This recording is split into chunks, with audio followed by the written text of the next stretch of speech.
আসসালামু আলাইকুম। যে যেখান থেকে এই মুহূর্তে আমাকে দেখছেন এবং শুনছেন আপনাদের সকলকেই স্বাগত জানাই ডিফেন্স একাডেমির আজকের এই এপিসোডটিতে। বরাবরের মতোই আমি কাজী মাহবুব জামান অবিন। যারা আমাদের এই চ্যানেলটিতে নতুন রয়েছেন, এখনো পর্যন্ত সাবস্ক্রাইব করেননি, তারা আমাদের এই চ্যানেলটির প্রতিনিয়ত আপডেট পেতে চ্যানেলটিকে সাবস্ক্রাইব করে রাখতে পারেন আপনার এবং আপনার প্রিয়জনের প্রয়োজনেই। যারা ফেসবুকে দেখছেন তারা আমাদের পেজটিকে ফলো করতে পারেন। বাংলাদেশ সেনাবাহিনীতে সৈনিক ভর্তির সার্কুলারটি চলছে, শীঘ্রই এই নিয়োগ প্রক্রিয়া শুরু হবে। পরীক্ষার জন্য অলরেডি প্রিপারেশন শুরু করে দিয়েছে যারা পরীক্ষায় অংশ নেবে, আমি আশা করি। আর যারা এখনো শুরু করেনি তারা এখনই শুরু করে দিতে পারো তোমার প্রিপারেশন, কারণ কিছুদিন পর থেকে নিয়োগ কার্যক্রম শুরু হবে আর তার জন্য শুরু থেকেই ভালো প্রিপারেশন নেওয়া প্রয়োজন।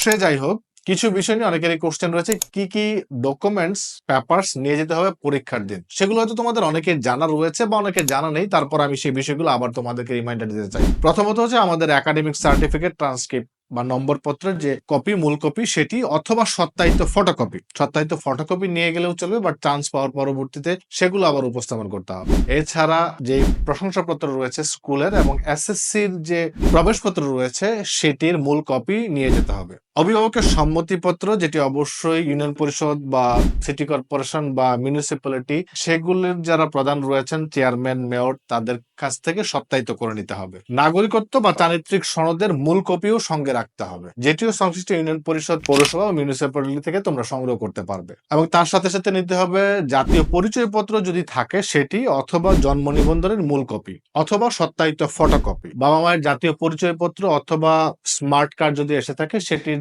সত্যায়িত ফটোকপি নিয়ে যেতে হবে। এর পাশাপাশি নিতে হবে 6 কপি রঙিন পাসপোর্ট সাইজের ছবি এবং 2 কপি স্ট্যাম্প সাইজের ছবি। এবং সুইমিং টেস্ট যেদিন থাকবে সেদিন সাঁতার উপযোগী পোশাক নিয়ে যেতে হবে সুইমিং টেস্টে অংশ নেওয়ার জন্য। এছাড়া পরীক্ষায় অংশ নেওয়ার জন্য অন্যান্য যে প্রয়োজনীয় জিনিসপত্র, অর্থাৎ পেন, পেন্সিল, জ্যামিতি বক্স, স্কেল, ক্লিপবোর্ড, এগুলো সঙ্গে রাখতে হয়, যেটি সার্কুলারে উল্লেখ রয়েছে। এই আনুষঙ্গিক বিষয়গুলো সাথে নিয়ে পরীক্ষায় অংশ নিতে হবে এবং তার সাথে মূল যে বিষয় সেটি হচ্ছে পরীক্ষার প্রস্তুতি। সেটি শতভাগ সাথে নিয়ে যদি যেতে পারো, ইনশাল্লাহ সফলতা আসবেই। আজকের এপিসোডটা এই পর্যন্তই। দেখা হচ্ছে পরবর্তী কোনো এপিসোডটি। অবশ্যই আমাকে কমেন্টস করে জানাতে পারো আনকোর বিষয়টি নিয়ে এপিসোড চাচ্ছ। Thank you so much.